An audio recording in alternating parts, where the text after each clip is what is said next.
which you haven't actually I haven't seen you there in 2 weeks. No, Michael. I've been really busy. You know, we had the holidays and Christmas, and you know, it takes a lot to shoot a show. We actually shoot like 5-6 shows a day, and these are all just great, like, good excuses, you know.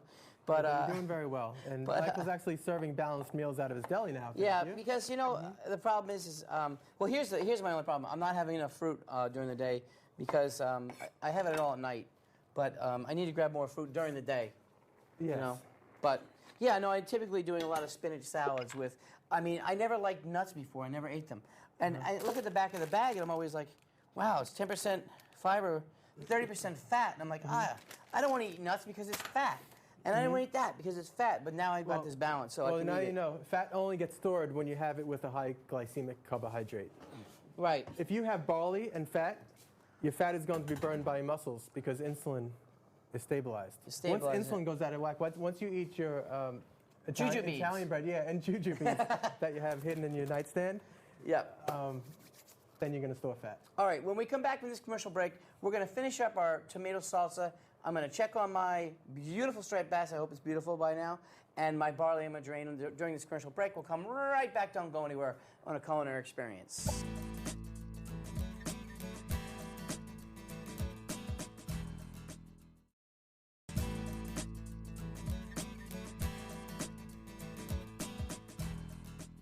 Hi, and welcome back to A Culinary Experience with Michael Moss and John Erickson, the nutritionist from U.S. Diet Plans and Core Dynamics. And he's here to help me and you learn a little bit more about portion size and really about the proper control between carbs, fats, and proteins. All right, so we got my barleys done. I'm really just going to go take this and drain this off now. And then I am going to rinse this to take the extra starch off of it. Good. So that is for me. John, you should peek in that oven and take a look at that fish and see how that's going. I'm going to rinse this out. All right, and I'm going to just use this pan again to saute my barley, my hot barley. And what I love about the barley is that the barley has a certain texture of barley. It's cooked. It's a little bit slick, and it's got a little bit of al denteness to it. Then you've got the great crackle and the almond, which gives a great flavor, especially toasted. The tomato is good for you. It's free, and then a little scallion or chive. All right, now this I'm working on here.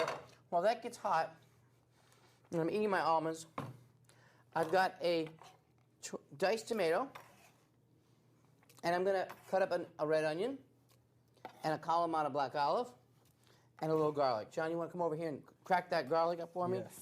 We'll keep things going. How many? 1 or 2, 3 or 4. 2 cooks in the kitchen, twice as fast. All right, so the fish is getting a little. Did you check the fish? How is it? Yeah, it's close. It's close. It's close. Good. A couple more minutes in the fish. So anyway, the fish, let's talk about the time it takes to cook the fish. Really, it's going to depend on the size of the fish. And people will ask, how do I know when it's done? Well, here's my clue for you. When the edge of the fish becomes a little bit brown on the outside, the salt, you'll notice the salt will come a little bit brown. It's done. The other way is to put an instant read thermometer inside the fish and check for temperature. You want about 160 to 180 degrees. Can you overcook this fish? Yes, but it would be really difficult. I don't think you're going to overcook the fish. Will you dry it out? Absolutely not. So when in doubt, cook a little longer unless you like sushi. Hey, while we're talking about sushi, Yes. how is sushi on your nutritional type of your plan? Sushi's a great meal. It is a great meal. It's got a balanced ratio of proteins, carbohydrates, and fats already built within. You have your protein, which is the fish. You have your carbohydrates, which is the rice.